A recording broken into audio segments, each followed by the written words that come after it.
Oke, terima kasih. Assalamualaikum warahmatullahi wabarakatuh. Perkenalkan, nama saya Dr. Supriyanto, SOS MSI. Saya adalah salah satu dosen di Universitas Pancamarga Probolinggo dan saya mengajar di program studi ilmu sosial dan ilmu politik. Dan kebetulan saya juga mengajar beberapa mata kuliah, salah satunya adalah mata kuliah etika administrasi publik.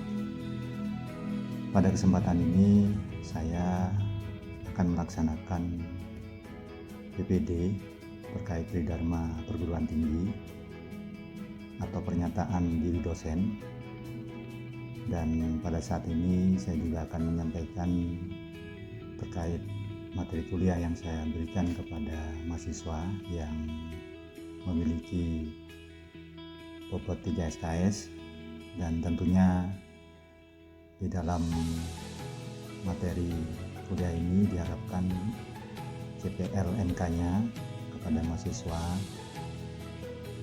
berharap bahwa mahasiswa bisa nantinya bekerja dan memiliki landasan etika serta memiliki kepahaman terhadap administrasi. Selanjutnya, capaian pembelajaran lulusan, mahasiswa diharap menguasai juga konsep teoritisnya secara umum terkait ilmu administrasi dan juga mampu memelihara dan mengembangkan ilmu etika administrasi dengan baik di dalam organisasi, mampu mengidentifikasi terhadap masalah-masalah kebijakan yang ada di dalam organisasi dan juga mampu memberi solusi khususnya dalam konsep etika dalam administrasi yang baik dan benar. Oleh karena itu, di dalam deskripsi materi kuliah ini, materi etika administrasi publik ini berisi tentang etika administrasi publik beserta ruang lingkupnya, bagaimana peran dan fungsi etika dalam pelaksanaan keadministrasian, dengan sub pokok bahasan yaitu pengertian, karakteristik, perkembangan, fungsi dan dasar-dasar serta tujuan, dan bagaimana kemudian materi ini berkorelasi dengan aspek etika administrasi yang harus ada menjadi dasar yang kuat dalam organisasi, baik organisasi itu pemerintah maupun non pemerintah. Itu harapan kami sebagai dosen terhadap mahasiswa dan mahasiswi pada capaian pembelajaran lulusan yang fokus pada mata kuliah yang saya ajarkan. Demikian, terima kasih. Assalamualaikum warahmatullahi wabarakatuh. Bismillahirrahmanirrahim. Assalamualaikum warahmatullahi wabarakatuh. Perkenalkan, nama saya Dr. Supriyanto, SOS MSI. Saya adalah salah satu dosen di UPM, Universitas Pancamarga Probolinggo, dan kebetulan saya mengajar di Prodi Sospol. Dan pada kesempatan ini saya ingin membuat video yang juga menjadi salah satu tugas daripada Tridharma, yaitu pengajaran. Saudara sekalian, saya dalam mengajar atau memberikan materi menggunakan metode DIA, ya, Delivery, Interaction, dan Assessment. Tentu mata kuliah ini harapannya agar supaya ada semacam sinergitas antara dosen dan mahasiswa ataupun mahasiswi. Karena ini penting, selalu kita perhatikan sehingga saudara-saudara sekalian bisa mampu menyerap apa yang saya berikan kepada saudara-saudara sekalian. Nah, adapun materi yang saya berikan adalah materi etika administrasi publik. Jadi capaian pembelajaran lulusan daripada materi ini diharapkan bahwa mahasiswa dapat bekerja dan memiliki landasan etika serta memiliki kepahaman terhadap administrasi. Juga mahasiswa bisa menguasai konsep teoritis secara umum terkait ilmu administrasi, dan kemudian mahasiswa mampu memelihara dan juga mengembangkan ilmu etika administrasi dengan baik di dalam organisasi, serta mampu mengidentifikasi masalah-masalah kebijakan yang ada dalam organisasi dan mampu memberi solusi, khususnya pada konsep etika dalam administrasi yang baik dan benar. Jadi saudara sekalian, harapan daripada capaian pembelajaran terhadap materi kuliah ini, saya berharap Anda mampu merancang, mengembangkan, lalu kemudian Anda juga mampu mempertimbangkan terhadap potensi dan karakteristik serta dinamika organisasi. Jadi saya pikir itu yang harus Anda pahami terkait CPL dan CPMK. Karena ini juga harapannya Anda secara personal nanti bisa memberikan kontribusi kepada masyarakat. Sehingga apa yang saya sampaikan tadi, mudah-mudahan Anda pahami sebelum saya masuk kepada materi kuliah. Jadi saya berdiri ya. Jadi etika administrasi publik. Sebenarnya kalau kita melihat dalam gambar ini, saya coba how important are ethics in today's society. Artinya seberapa penting sih etika itu dalam kehidupan sosiologi. Kita memang kadang tidak sadar betapa pentingnya etika itu, karena sebetulnya etika itu adalah dasar dari personality, sehingga nantinya bagaimana kita menjadi anggota dari sebuah organisasi bisa menjadi target output organisasi itu menjadi baik dan dinamis. Ini kembali kepada etika personal atau masing-masing daripada pribadi orang-orang dari sebuah anggota organisasi. Jadi seberapa pentingnya? Kita coba bedah satu-satu ya terkait itu. Baik, saudara sekalian, nah kita masuk pada administrasi publik, karena di situ ada etika administrasi publik. Kita pahami dulu apa sih administrasi publik itu. Ini penting. Ilmu yang mempelajari kebijakan. Bagaimana kebijakan itu diformulasikan, artinya dirumuskan, apa yang layak dengan situasi eksternal dan internalnya, sehingga formulasi itu tidak salah kemudian. Ini penting sekali. Kadang banyak organisasi itu terlalu lebih kepada teoritis, sehingga tidak bisa memahami apa yang menjadi budaya di internal organisasi dan budaya di eksternal organisasi. Sehingga kemudian kita penting untuk memahami tentang ilmu ini. Itu bagaimana dibuat, diimplementasikan, dan dievaluasi. Kalau sudah kebijakan itu diformulasikan, dibuat, memahami aspek budaya internal, eksternal, maka kemudian kita harus melaksanakan dengan baik. Ada sumber daya dalam organisasi yang betul-betul harus memenuhi apa yang menjadi target organisasi ya, sehingga diimplementasikan dengan baik. Kemudian proses itu akan berjalan seiring dengan waktu. Kemudian baru ada feedback, ada dampak baru evaluasi. Kita evaluasi begitu seterusnya. Itu kalau administrasi. Jadi administrasi ini bagaimana kita mempelajari kebijakan. Kira-kira begitu ya. Terus kemudian kita masuk pada ruang lingkup. Apa sih ruang lingkup administrasi itu apa saja? Pertama, pembuatan kebijakan, implementasi kebijakan. Tadi sudah sedikit saya sampaikan kepada Anda semuanya, bahwa kalau pembuatan bagaimana formulasinya, lalu kalau implementasi bagaimana proses di lapangan. Kalau memang ada kendala seperti apa, maka itu masuk kepada aspek evaluasi. Jadi benar adanya bahwa organisasi yang dinamis itu adalah organisasi yang memahami administrasinya. Ketika aspek itu sudah dipahami, maka banyak hal seperti kita pernah mendapat teori atau konsep tentang asas-asas manajemen dan seterusnya. Jadi penting ini Anda juga pahami dengan baik seperti ini. Kemudian ada manajemen sumber daya publik. Ini masuk kepada sumber daya manusianya, masuk kepada personal. Jadi kalau kemampuan sumber daya Anda itu sudah secara etika memberikan support kepada organisasi, maka outputnya organisasi itu akan survival, akan dinamis. Apapun situasi kondisi pada aspek eksternalnya, dia akan dinamis.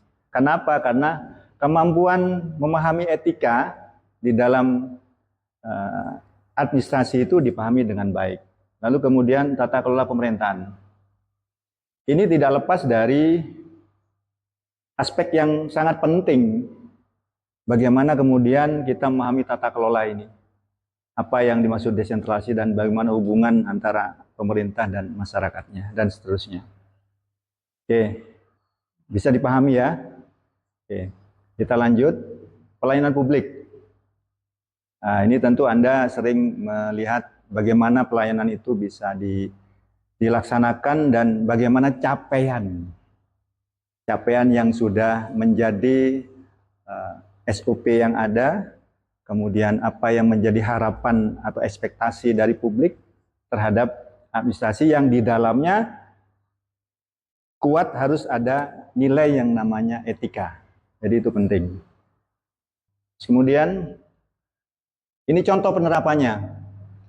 Dibayangkan kalau kita melihat administrator, pelaku administrasi itu sendiri, itu bisa dilihat di beberapa organisasi baik swasta maupun pemerintah. Bisa di desa, bisa di kecamatan, bisa di partai politik, atau organisasi yang lain yang menerapkan bagaimana proses administrasi itu orientasinya sesuai dengan tujuan dari organisasi itu sendiri, ya. Bisa di transportasi publik dan seterusnya. Lingkungan hidup dan seterusnya, seperti ini. Oke ya. Kemudian kita masuk di sini. Tujuannya apa sih? Administrasi itu kalau sudah dikelola dengan baik, sumber dayanya juga punya nilai, value of personality-nya juga sudah bagus, maka akan diharapkan yang namanya keamanan publik. Jadi bayangkan kalau kita mendapatkan pelayanan yang tidak bagus, maka kita akan juga merasa kecewa dan rugi. Tentu kita juga punya target ya. Kita apapun yang menjadi persoalan di masyarakat itu, secara administratif kita punya target. Misalkan ketika saya mau mendaftarkan PNS atau apa, atau secara administrasi kita harus memenuhi kewajiban melampirkan hal-hal yang menjadi persyaratan. Ketika konsep etika dalam administrasi itu dilakukan dengan baik, maka kita tenang. Itu rasa aman. Prosedurnya jalan. Ya, SOP-nya jalan. Personalnya, value personality-nya bagus. Maka di situ akan memberikan output yang bagus juga. Keadilan otomatis. Keadilan sejahtera, keadilan publik pasti meningkat. Itu ya kira-kira. Oke. Nah, kalau tadi kita banyak bicara tentang ke arah administratif secara definitif, secara pengertian dan lain sebagainya, kita masuk kepada etikanya. Saya berikan contoh etika dan sejumlah pengendalian normatif. Pentingnya hukum moral. Nah, ini dia. Jadi, pertanyaannya, kemajuan bidang seni, pengetahuan, pertanyaan apakah memberi sumbangan pada perbaikan moralitas manusia? Ternyata juga belum tentu ya. Karena coba kita bayangkan ketika kita selalu mendapatkan atau siapapun yang mendapatkan konsep atau teori tentang etika. Tapi kenapa kok sampai saat ini korupsi masih merajalela? Ya, kejahatan birokrasi masih ada, masih tumbuh berkembang. Terus kemudian maladministrasi terjadi di setiap organisasi pemerintahan atau dalam proses bernegara. Itu karena apa? Kita bedah ini nanti. Jadi pentingnya hukum moral itu sejauh mana selama ini ketika kita melihat masih banyak elit politik atau pejabat di negara kita ini yang melakukan tindakan korupsi. Kenapa? Ini pertanyaannya. Apakah memberikan sumbangan pada perbaikan moralitas, kemajuan seni dan pengetahuan? Banyak yang korupsi itu orang yang pintar. Banyak yang korupsi itu adalah orang yang betul-betul memahami tentang ilmu pengetahuan. Tetapi ironinya, justru mereka lebih banyak yang korupsinya. Dia melakukan korupsi tidak kentara ya. Beda dengan maling ayam. Secara fisik mudah untuk ditindak secara hukum. Tetapi kalau orang yang punya kemajuan ilmu pengetahuan justru susah. Saking pinternya. Maka kemudian seberapa penting etika moral itu? Nah, kita di sini pentingnya memahami tentang etika administrasi negara. Oke ya. Saudara sekalian, moral itu sifatnya lebih dalam daripada etika, ya. Karena di dalam etika itu harus kuat ada moralitas. Kalau saya coba sampaikan apa bedanya etika dan moral. Kalau etika itu kesesuaian perilaku dengan aspek normatif, kira-kira begitu. Tapi kalau kemudian moral, kesesuaian perilaku dengan batin. Jadi dia lebih dalam. Makanya orang kadang-kadang kalau punya hutang, ya sering saya sampaikan, ketika sudah pada aspek moral, itu tidak ada punishment. Cuman sejauh mana dia perilakunya bertentangan dengan aspek batin. Tetapi kemudian kalau etika, itu lebih kepada orientasi normatif. Kalau etika masih ada punishment-nya, beda dengan moral. Oke ya, kira-kira gambarannya seperti itu. Sanksi yang digunakan, nah ini tadi saya sudah sampaikan kepada Anda sekalian, kalau moral itu sanksi tidak sama lah dengan etika ya, lebih konkret di etika. Kalau moral itu kan hubungannya dengan nurani yang paling dalam. Tadi contoh korupsi, berzina dan sebagainya ya. Oke. Kemudian, nah ini epistemologinya. Dalam filsafat ilmu pengetahuan itu ada ontologi, ada epistemologi, ada aksiologi. Ya, kita masuk pada epistemologi. Metodenya seperti apa? Etika itu cenderung dipandang sebagai suatu cabang ilmu filsafat yang mempelajari nilai-nilai. Ya, kalau moral ini mendorong lebih ke apa ya, ke lubuk hati ya, ke kedalaman bagaimana nurani itu kita harus gali terus, kira-kira begitu. Itu epistemologi, metodenya seperti itu. Oke, kemudian, nah, sebetulnya moralitas itu dipengaruhi oleh apa? Moral kita, ya, kan tentu tidak sama. Pribadi kita ini tumbuh dan berkembang antara satu orang dengan orang lain tidak sama. Karena keluarga kita backgroundnya juga tidak sama. Budayanya juga tidak sama. Maka dipengaruhi latar belakang, pendidikan, pengalaman, dan karakter individu. Sebagian di antara faktor-faktor yang tingkat moral. Ini adalah variabel-variabel yang mempengaruhi dari moralitas. Ini penting juga dipahami. Terus kemudian, nah ini dia. Moralitas sebagai sistem nilai. Ya. Jadi moralitas adalah daya dorong internal dalam hati. Tadi sudah saya sampaikan kepada Anda sekalian. Dia menentukan psikologis. Bagaimana seseorang kemudian punya intuisi lah kira-kira begitu ya. Punya kemampuan emosional yang lebih kepada secara psikologis orang itu akan berpikir dengan kognisinya, dengan afeksinya, kemudian dia akan kemudian ditunjukkan dengan tindak lanjut sebagai implementasi dari proses-proses awal dari kognisi, afeksi, kemudian ada tindak lanjut. Kira-kira seperti itu. Oke. Nah, ini teoritis ya. Nilai-nilai moral itu ada primer, sekunder, tersier. Jadi perbedaannya didasarkan pada kerangka berpikir yang menentukan usaha, kenangan, dan kepuasan.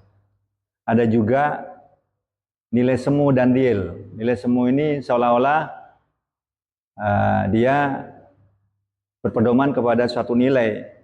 Sesungguhnya dia tidak mengandung nilai itu. Jadi moral ini kira-kira apa ya? Ya seolah-olah dia merasakan sesuatu yang dilihatnya, tapi sesungguhnya itu semu. Kira-kira begitu. Itu moral. Ya.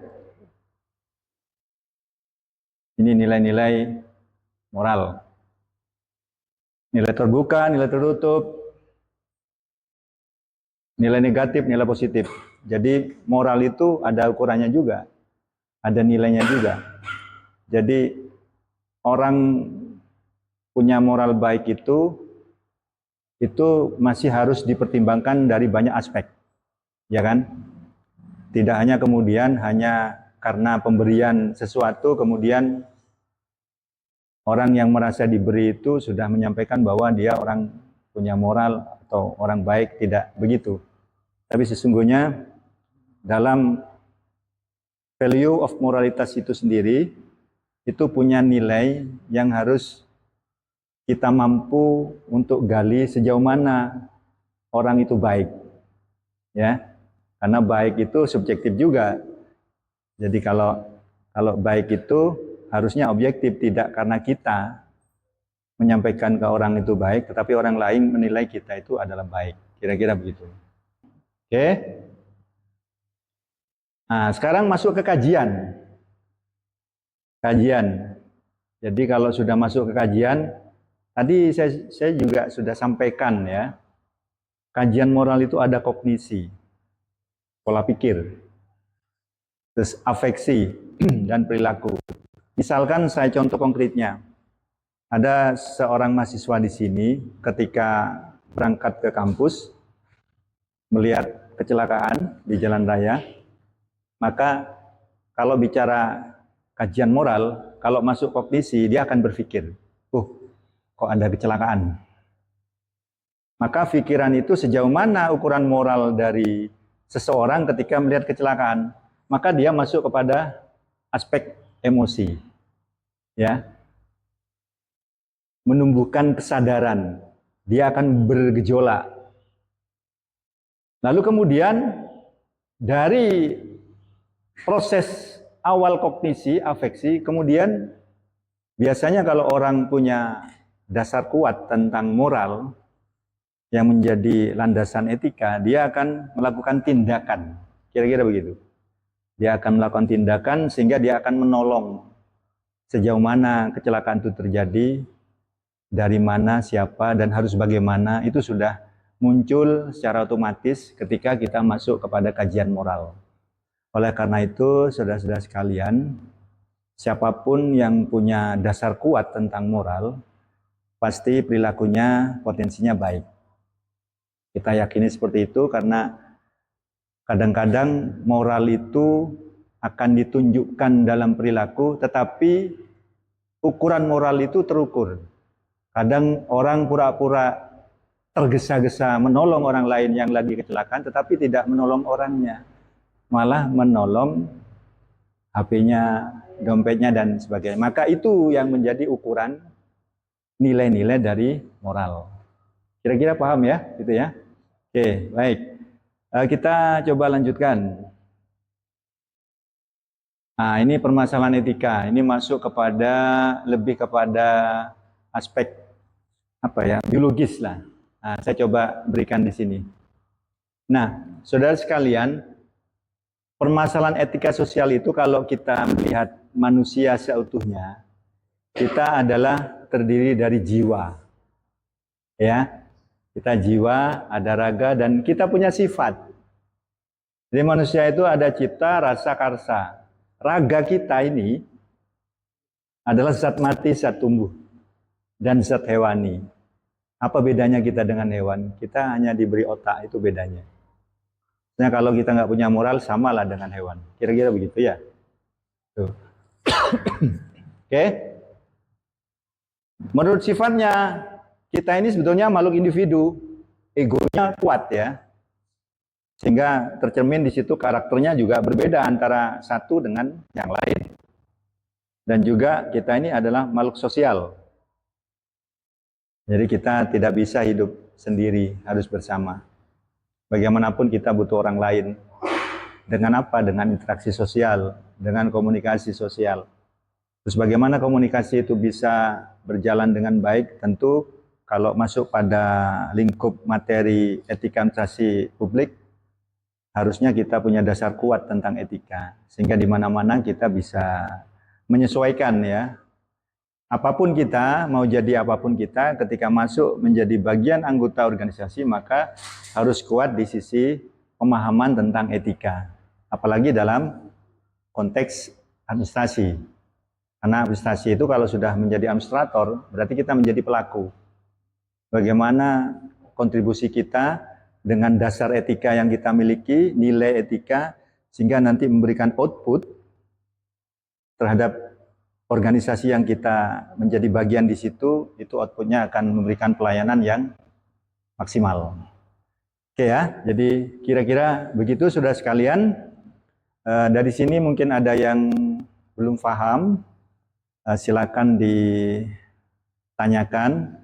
Karena saya ingin Anda tidak hanya memahami apa yang saya sampaikan kepada Anda sekalian, tapi juga Anda harus juga tahu bagaimana dinamika di sosial, di masyarakat, di publik, sehingga nanti relevansi teori itu pemahamannya masuk pada pola pikir Anda. Oke, silakan baca, ya silakan. Bedanya administrasi publik dan administrasi negara itu apa? Oke, kalau administrasi publik itu lebih fokus pada aspek manajemen atau operasionalnya, ya. Jadi misalkan pada sumber daya manusianya, bagaimana pola-pola itu, ilmu-ilmu itu dipelajari untuk lebih fokus pada aspek manajemen atau operasionalnya. Tetapi kalau kita masuk pada administrasi negara, dia lebih luas. Ini sudah menyangkut konsep teori dasar bagaimana sistem pemerintahan itu berproses, jadi lebih luas. Kira-kira begitu ya. Jadi bedanya di situ. Kalau tadi saya jelaskan bagaimana kemudian operasional aspek manajemen tata kelola terkait sebuah organisasi lebih kepada manajemennya. Jadi lebih luas administrasi negara. Kalau sudah negara menyangkut konsep dan teori bagaimana sistem sebuah negara itu berproses. Kira-kira begitu. Oke ya Mbak Aca, ya terima kasih. Yang lain silakan. Oke. Ya silakan.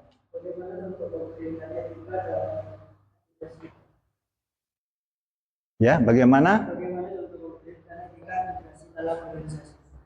Oke. Contoh konkretnya seperti apa etika itu? Karena selama ini kan kita hanya melihat etika itu abstrak ya. Kebanyakan etika itu kalau bahasa gampangnya ya harus sopan gitu ya. Tapi konkretnya seperti apa? Etika konkret dalam organisasi itu saya ambil contoh dalam lingkup pemerintahan desa ya. Di desa itu, di pemerintahan desa itu ada struktur. Ada kepala desa, ada perangkat desa. Ya. Kalau kemudian kita bicara etika administrasi, berarti outputnya kan pelayanan. Ya. Kalau sudah menyangkut pelayanan, bagaimana kemudian kepala desa berikut juga perangkat desanya punya nilai etika yang kuat, sehingga output pelayanannya dirasakan oleh masyarakat itu baik dan memuaskan. Nah, itu yang menjadi idealis dari sebuah pelayanan. Oleh karena itu, kalau kemudian kita tidak mendapatkan sebuah pelayanan yang baik dari sebuah organisasi, baik itu desa atau pemerintahan atau non-pemerintahan, maka bisa dipastikan personal daripada organisasi itu tidak memiliki sumber daya atau nilai personality yang baik. Itu contoh konkretnya. Jadi saya harap Anda sekalian tidak hanya secara teoritis saja, tapi bagaimana aspek teori ini bisa Anda bawa kepada lingkup di organisasi yang selama ini ada di lingkungan saudara sekalian. Baik itu organisasi di lingkup RT, desa, sampai kecamatan, sampai kepada organisasi baik negara maupun organisasi yang punya orientasi profit ya, kira-kira begitu. Oke, saudara-saudara sekalian, saya pikir itu yang bisa saya sampaikan pada mata kuliah hari ini tentang etika administrasi publik. Saya berharap Anda semuanya bisa menjadi orang yang betul-betul tidak hanya paham terhadap teori dan konsep etika administrasi publik, tetapi juga saya berharap Anda menjadi seorang sarjana yang nanti kalau sudah lulus mampu memahami, mengembangkan, menilai, dan bisa kritis terhadap isu-isu kebijakan yang selalu dinamis, selalu berkembang seiring dengan peradaban manusia. Jadi minimal Anda punya kontribusi kepada masyarakat terkait tentang materi yang hari ini saya berikan kepada Anda sekalian. Baik, terima kasih. Kalau ada pertanyaan, mungkin satu lagi, nggak ada? Oke, terima kasih atas perhatiannya. Mudah-mudahan apa yang kita bahas hari ini Anda bisa pahami dengan baik, dan harapan saya bisa berguna untuk saudara sendiri dan untuk masyarakat kelak di kemudian hari. Terima kasih. Assalamualaikum warahmatullahi wabarakatuh.